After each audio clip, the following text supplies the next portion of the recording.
Alright, it's taken 5 trips, but I think I finally got everything together. I bought this on Amazon.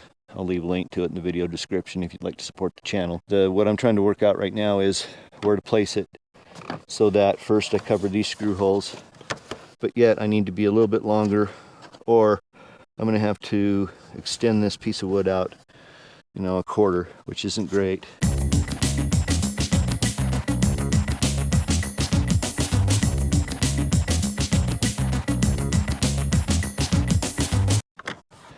But I think I might just do that. The problem I'm running into though is that if I use like wood or plywood, it's just going to split if the screws go through that. So what I'm going to do is, first off, trying to make sure this is square to the edge of the roof. Okay, so that's 1.5, 1 and a little bit more. 1 and a little bit more. How are we lining up on the screw holes over here? No, we need to go further over. Probably right there. And so I'm going to set 1 screw right there. Basically just test fitting this. I'm going to just set 1 screw right here. Just to kind of hold it in place. Looks pretty square. Let's see. 1.5. 1.5. 1.5. Square to the eye. Get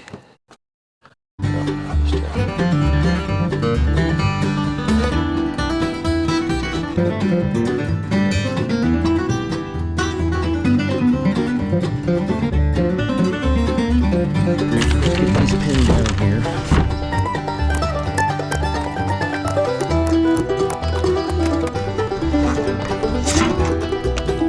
Paranoid, so I'll wipe this down again.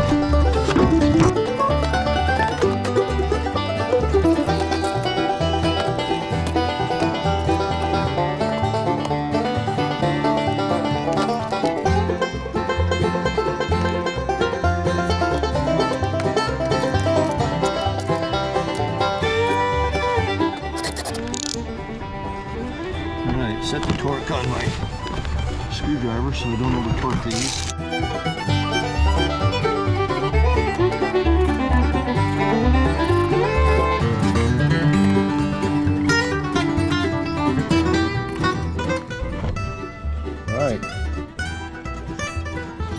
See, a little bit of squeeze out.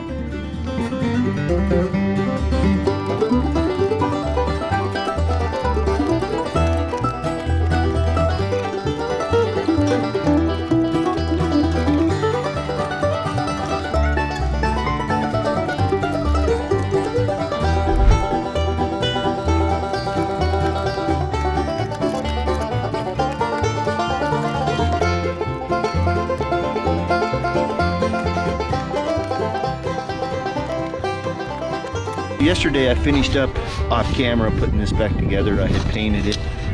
I've just reassembled it all. This is the Egress hatch, so it does this.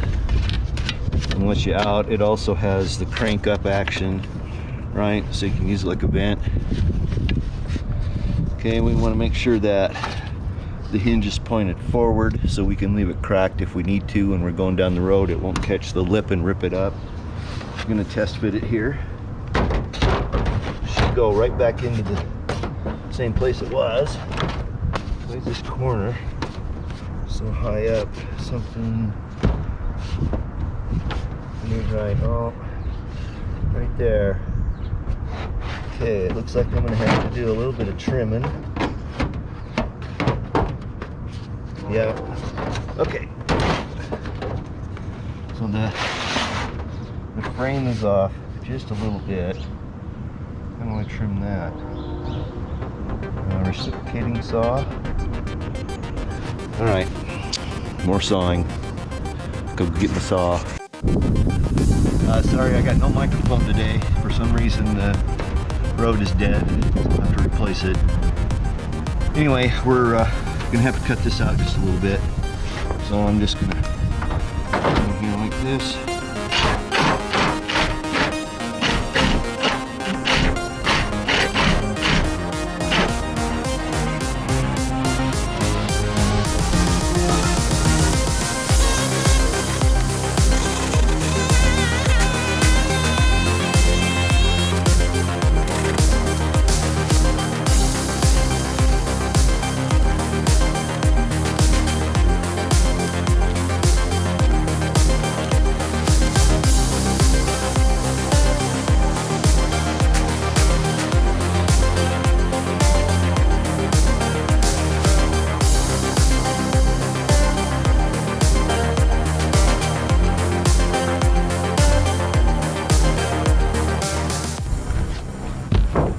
Alright, this puppy done. I'll be putting lap sealing, of course, around all the edges. I'll be sealing up and cleaning up that butyl tape. I guess I could try to sort out the AC temporary cover. Take a look at that. Okay, so this is just a temporary patch. Probably what had happened in the past is that the old owner, either the AC failed or he stripped it off the top by hitting something low. I don't know. But they just put this patch on here, and I'm going to put the patch back on because I haven't made a decision on AC yet. I don't even know if I'm going to need AC. We'll see. But for now, I'm just going to patch this up, but I'm trying to make it temporary but permanent. So what I'm going to do is on the back of it, I'm going to put some of this 2-inch elastomeric tape, but I'm going to face it, I'm going to glue it to this because I want it to act like a gasket. And then I'll screw it down. When I'm doing the final trim on the roof, I'll lap seal this edge, and that way I can come back, I can pull this off. It won't be a huge pain in the ass to clean up, and put an AC unit on if I decide to do that.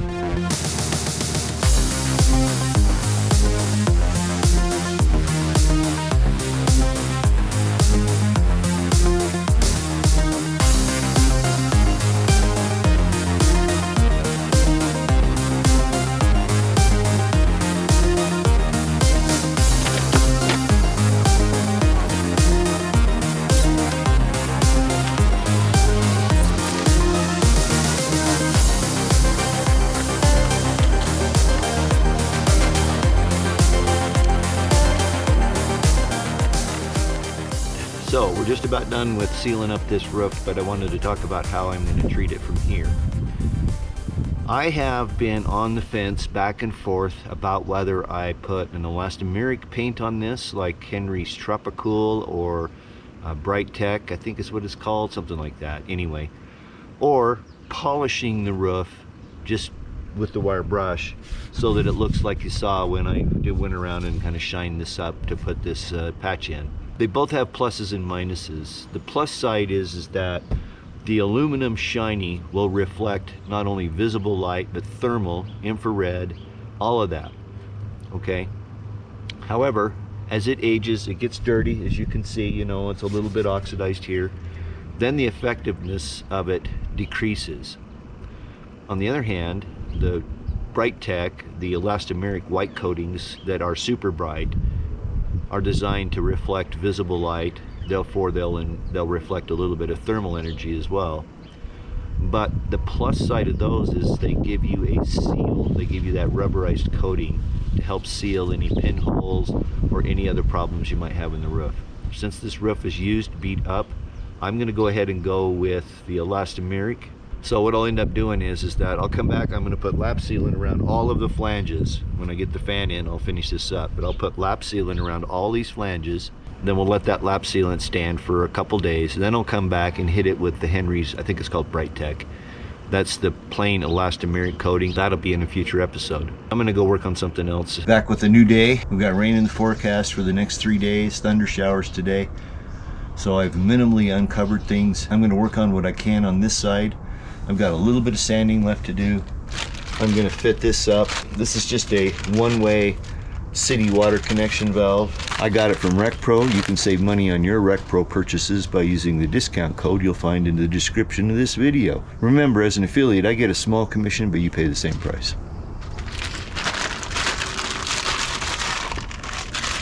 And this is in here extremely well. What's going on here? Let's find something sharp. By the way, RecPro has a pretty good Amazon store as well, and there's a link to it in the video description. So what I'm trying to figure out here is how far this sticks through, what size hole we need. Let's go in here. Let's see. Maximum outside dimension here would be across the corners. No, it's not big at all. 1 and 13/128ths. 1 and 1/8. So let me go see how big the hole is in the metal. I'll be right back. All right, it's 1 1/4. Here, yeah. Okie dokie. Let's find the hole saw.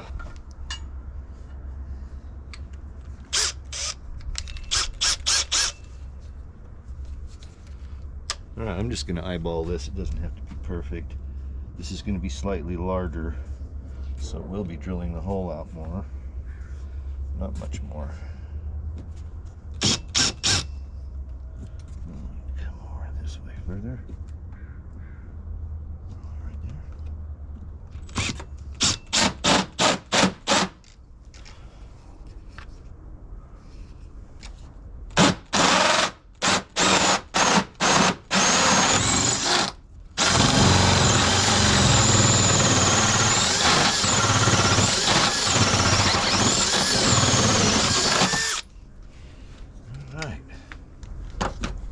Perfect. All right, so that's good. In a system like this where you have a pump that pressurizes the system for you, if this was not a one-way valve on this outside connection, the system could never prime because there would be an opening here. So the way this works is that when the water pressure from the outside comes on, there's a little valve. Can you see it right there? And it opens and lets water in.